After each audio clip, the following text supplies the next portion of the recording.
The U.S. Defense Department has confirmed the death of Ahmed Godane, the leader of Al-Shabaab. He was killed during a military target strike in Somalia earlier this week. The Pentagon says killing of Godane is a major symbolic and operational loss to the largest al-Qaeda affiliate in Africa.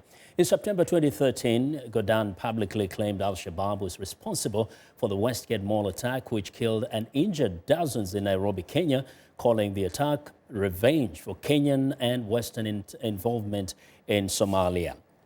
Well, for more on this situation, we are joined via Skype from Nairobi by reporter Mahammed Yusuf. Hello, Mohammed. Hello there.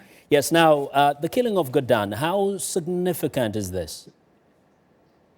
This is actually it's going to be a very big blow to Al-Shabaab fighters who are still controlling some towns and villages in southern Somalia. But also it's going to be a big blow as the group try to put up a fight against the African Union troops and Somali government forces advancing and the operation that actually which they started on Saturday, and that's going to be a very big blow to the group to hold to the ground they now control. Now, we do hear that actually the Godane did not have a deputy and that there has been problems with leadership within the group. What are we likely to witness now?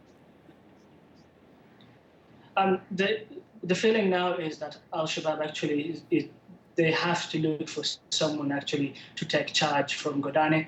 And actually Godane himself, he didn't have any number two. And all the guys actually who were with him, there was that split of leadership in Al-Shabaab a year ago. And we had a situation where Godane himself, he ordered some of these leaders to be targeted and killed. A good example is Al-Amerik himself, he was killed a year ago. And you have the likes of Abu Mansur Robo, who are now in hiding. You have another Dahir Awais now, who is in the hands of the government, and actually he's now in Mogadishu.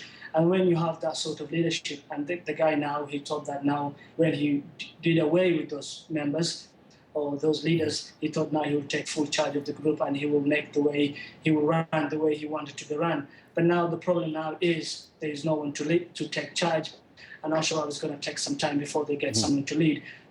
And now the problem now is what is the chances of the other leaders who were thrown out, the likes of Abu Mansur Robo, now coming back and taking charge. And at the same time, if that is going to happen, we're going to see a change of tactics, because the likes of Abu Mansur Robo and other leaders who were pushed out, they believed that we need only to fight the Somali government, and we need to have boundaries, and the boundaries is going to be Somali borders, and that is the area we're going to fight with. There's no need of us going to other countries to put up a fight. A very interesting position from them there. Now, African leaders were meeting in Nairobi this week also to discuss combating these organized militant groups. What came out of that meeting?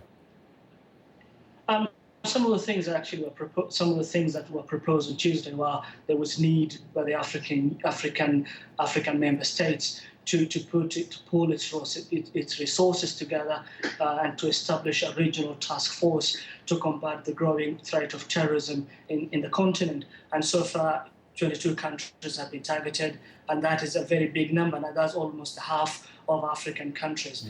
And now the other thing they agreed on was a better sharing of information.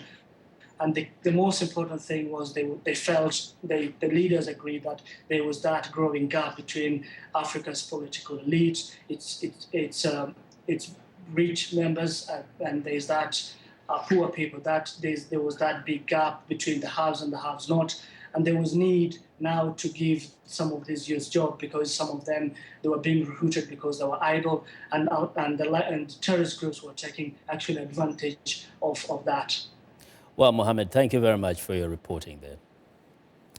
Mahammed Yusuf, reporter, joining us via Skype from Nairobi, Kenya.